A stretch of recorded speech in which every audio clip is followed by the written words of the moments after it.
Hello, I'm here today with Dr. Joon, who is the president of Palo Alto Investors LLC. Dr. Yoon, thank you very much for joining me this afternoon. Thank you, Marshall, for having me. It's a great pleasure. Many people, as you know, we're an institute for new economic thinking. We have a lot of economists. They have PhDs, and so we use the term doctor rather freely. But in fact, in your case, it's the real McCoy in the sense that you're an MD before you went into the investment business, if I'm not mistaken. That's correct. I'm actually a student of evolutionary biology who happens to be a doctor, and a doctor who happens to be an investor. But a lot of and I'm not an economist, but a lot of the work I have to do essentially is the same kind of work that economists have to do. I have to figure out how people make decisions and how those decisions fit into a broader context. Now, because you stand at the crossroads of venture capital and medicine, and you've always looked at the aspects of innovation from a healthcare perspective, given your background. Correct. So we are an innovation-intensive industry where we've made so much progress already in the past century in terms of improving people's quality of life and quantity of life. And the bar is high, but we continue to make discoveries that are built upon prior work that will continue to extend life and extend the quality of life. So therefore, we have to be on the leading edge of innovation. And that's the area that we focus our investments in. And obviously you paint a very positive picture of it, but I wonder if there's any negative aspects to this innovation, for example, in the way it might be used by, hypothetically, say, the health insurance industry. Are there areas, for example, where innovation creates problems for our healthcare system, or is it an unalloyed good?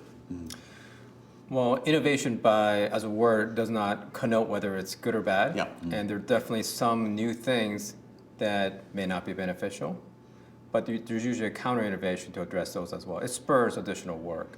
So over the long haul, innovation almost always is expansive and positive, but if there are short windows of time, there might be some things that we're tripping over ourselves on. Because one of the arguments you often hear is that the cost inflation that you often get in our healthcare system is a result. I don't want to say too much innovation, but there's so much science out there, so many procedures, so many things that can be done actually that it just adds cost over and over many times to the treatment of the average patient actually, and that becomes a problem down the road. Well, one of the first things I learned to think about in this industry is to think about healthcare spending not as a cost, but as an investment. Mm-hmm. We know that people create value, and we know that healthier people create more value. So therefore, what we spend on behalf of patients is something that actually expands the GDP. Now, the typical thinking about the percentage of GDP spent on healthcare is as a static pie. So as we go from 10% to 20%, it might seem like it's coming out of something else, like education. But in fact, what you notice empirically is that healthcare helps expand GDP. It's associated with expansion of GDP.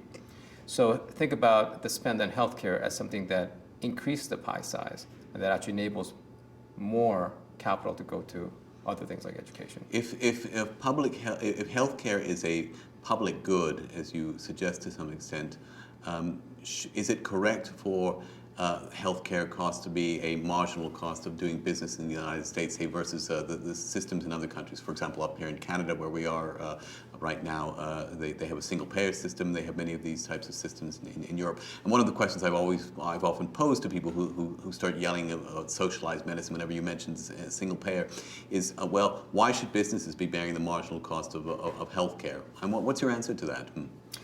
First of all, I'm agnostic to whether this is a public or private good and whether it's a right or a privilege, but we know that there's great aggregate demand that's growing, and how we're serving that need is through innovation. And the United States healthcare costs are high. We critique for what we do, but in fact, a significant percentage of drugs and solutions that are available to folks in other countries, including those that are in socialized systems, were in fact invented through the American innovation system, and we are exporting deflation to those other countries in the same way that other countries export other things to us, including labor. So I feel like this is a positive thing, and it makes the world go around. Is this the case even in, say, countries like France or Germany, where there is also a fair degree of innovation in healthcare? And Well, yet there's their innovation healthcare everywhere. Yeah. But if you look just statistically at the number of percentage of drugs that are on a country's formulary, the majority are still coming from the most innovative country, which happens to be America at this point. But many countries are contributing to the panel of therapies out there. And that, therefore, because we are at the top, the forefront of the technological frontier, the first mover, that's why you have the huge embedded costs in it. Exactly. We've made the choice to reward the innovators because asking investors and management teams to bear that risk, you have to put the right incentive system in. And that's essentially what government's doing, and it's also what the private sector is doing, is setting up incentives, sufficient incentive for the investments to be made to enable the innovations. Remember, the failure costs are very high. But and as a result of that, the cost of failure are very high, and you have this issue where, for example, if you look at big pharma, just as a hypothetical, you have an interesting bifurcation where you still have some firms which have huge costs devoted towards R&D, innovation, etc. And others that have basically just said, we're not going to play that game anymore, and we're going to pay out more to our shareholders, actually in the form of dividend. Actually, they've just effectively will use run off their existing patents and maybe generate a few more products. But the main thing seems to be to pay off the shareholders at the expense maybe of innovation. Do you think that's a fair characterization? Well, the big companies' management teams are paid to allocate capital between forward-looking opportunities and rewarding shareholders, which, by the way, the capital goes back out to underlying investors who themselves are going to invest in the next innovation. So either way, I think the money's going to head towards things that are enabling and expanding healthcare. We tend to invest in smaller companies. We are believers in science still having a significant portion of serendipity, and we love investing in companies after they get lucky, typically after just good data, but after phase 2, in first-in-class areas. So that's the profile of a company we love. And given that there is such a huge uncertainty element with these smaller companies, how do you actually cope with that? And how have you managed to have such a successful investment strategy? Because you clearly have done very well over the last decade or so. Well, we use the framework of evolution to anticipate in what way is our body going awry, and what can we do about it? So our framing on the mechanism of disease is proprietary. I'm happy to talk about proprietary, meaning it's a unique perspective. For instance, we tend to think about aging as the loss of homeostatic capacity. So therefore, we believe solutions that would work to address the disease of aging have a profile and a narrative that's different than what's typically talked about in science. So when we come upon these insights that are outliers that happen to be correct, you can generate massive returns because you're in the room by yourself in many of these situations. And you're putting your money where your mouth is in the sense that you yourself have made large contributions towards research in the anti-aging process. Well, this is a really fun project for me.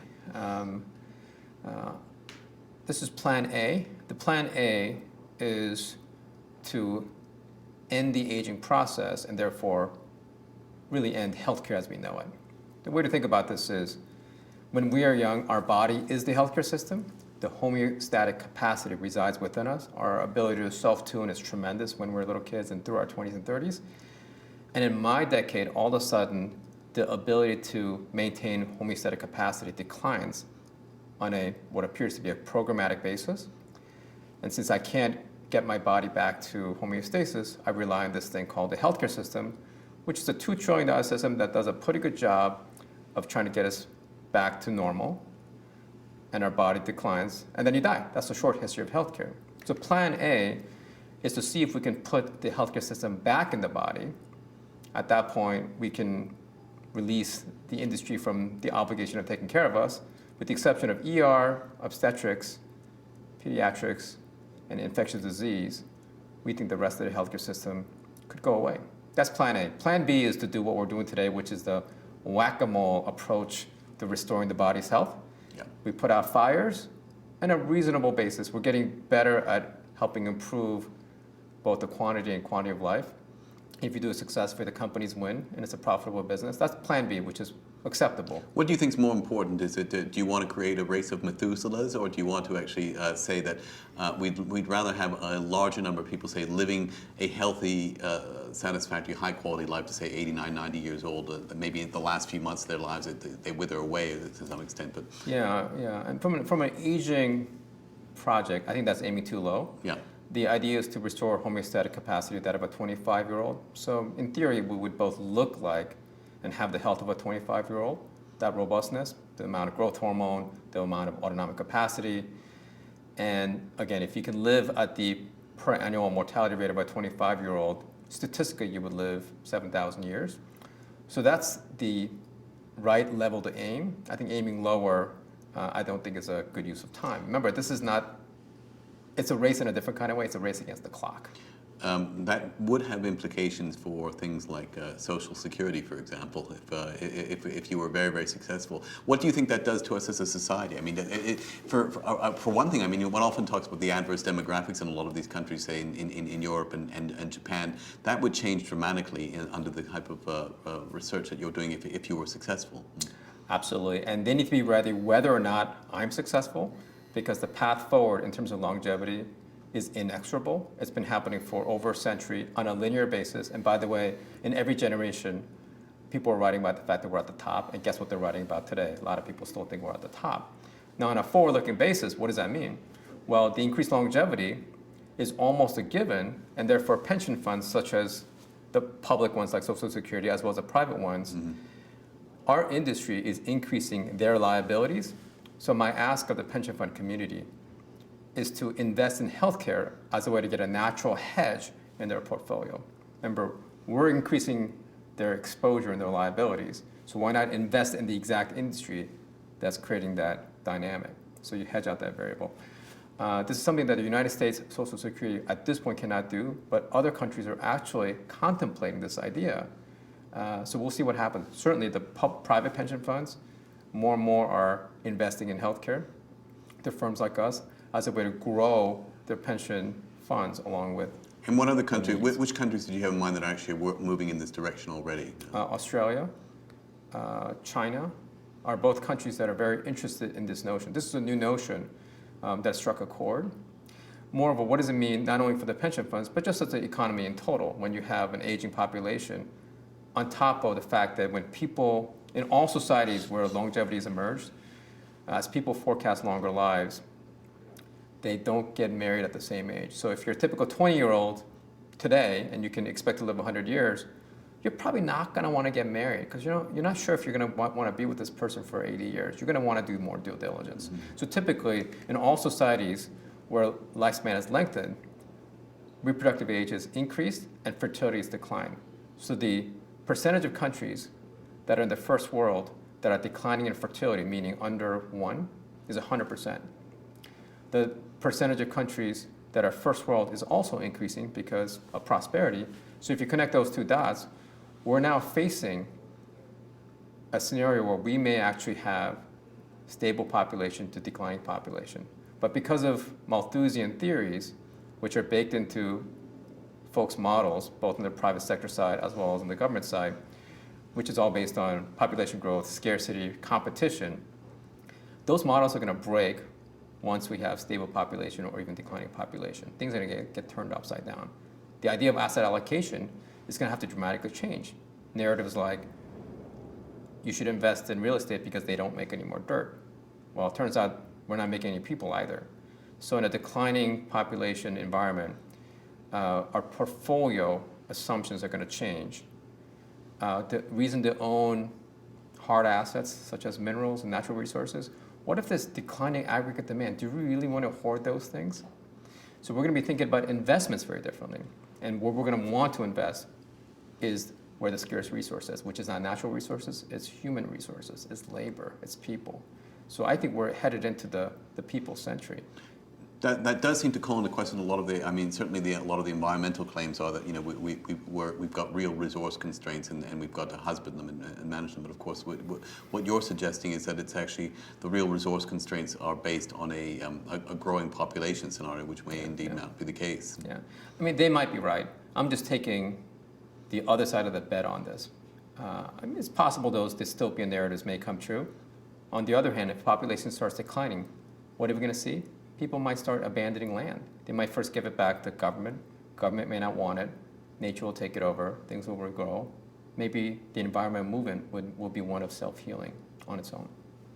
And what, if anything, should the state or the government be doing in this area? Should it be doing anything to foster this, or just get out of the way? I mean, what's your own feeling on this? No, I think all of us should be investing in people, no matter what sector we're in.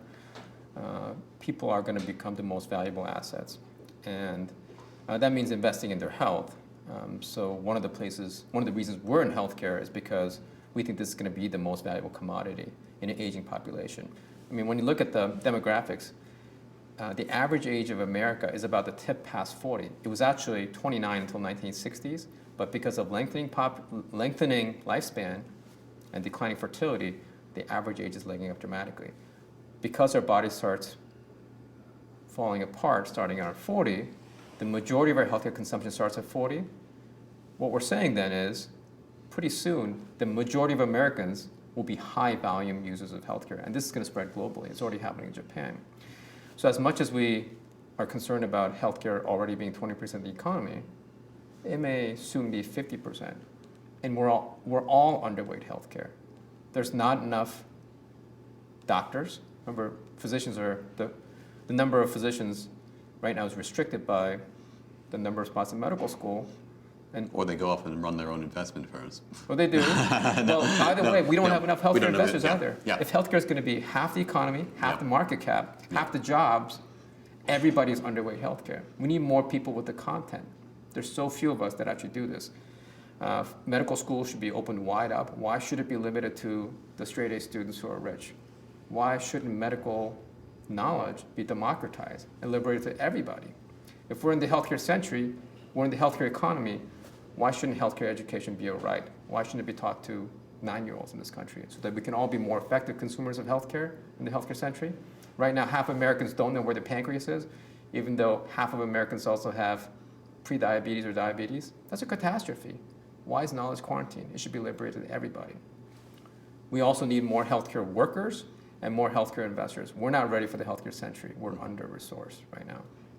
So the message to all you people out there is don't become an economist, become a doctor. Dr. Joon, thanks very much for joining us. It's been fascinating and clearly a very, very different position than one normally hears in the healthcare debate. It's been great talking to you. Marshall, thank you for having me.